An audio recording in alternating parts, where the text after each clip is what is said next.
तपाईँ खुसी हुनुहुन्न? आनन्दी हुनुहुन्न? आउनुहोस् हामी वचनबाट के कुराहरू हामी हेरौँ।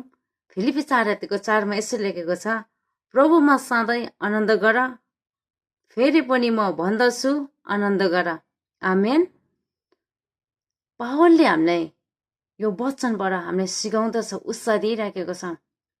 हामी एकदम खुसी हुनु जरुरी छ, हामी आनन्दी हुनु जरुरी छ प्रभुमा। जब पावल चाहिँ झेलखण्डभित्र हुँदै गर्दाखेरि पनि आज उहाँ चाहिँ यति खुसी भएको कुराहरू चाहिँ हामीलाई यहाँ सेयर गरिराखेको छ। अनि जब पावल चाहिँ कतिखेर मारिन्छ है थाहा छैन, मृत्युको मुखमा छ पावल झेलखण्डभित्र, तर पनि त्यतिखेर खुसी भइकन चाहिँ भनिराखेको छ कि प्रभुमा सधैँ आनन्द गर। म फेरि पनि भन्दछु, आज पावलले यो कुरा चाहिँ अनुभव गरिसकेको थियो कि परमेश्वरको आनन्द चाहिँ उहाँले प्राप्त भएको छ नि त। आज हामी पनि दुःख पर्छौँ भने प्रभुको उपस्थितिमा हामी रमाउँ। पावलले हामीले प्रस्तो तरिकाले सिकाउँदैछ। पावल चाहिँ जब झेलखण्डभित्र हुँदै गर्दाखेरि पनि उहाँले चाहिँ आनन्दको कुराहरू चाहिँ महसुस गरेको छौँ। तपाईँ निराशमा हुनुहुन्छ भने पनि परमेश्वरमा रमाउँ, उहाँको उपस्थितिमा जाउँ।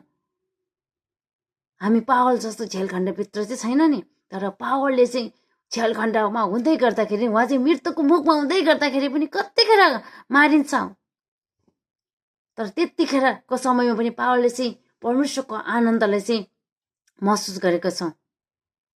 आज तपाईँ र म पनि साँच्ची नै उहाँको उपस्थितिमा चाहिँ रमाउन सिक्नुपर्छ।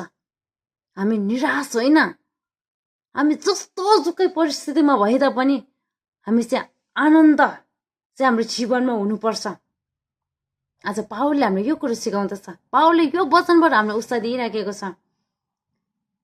आज हामी पावलको जीवनलाई देखेर पनि हामी परमेश्वरमा रमाउन सकिन्छौँ, परमेश्वरमा खुसी हुन सकिन्छौँ। हामी चाहिँ राजाहरूको राजाको छोराछोरी हो नि।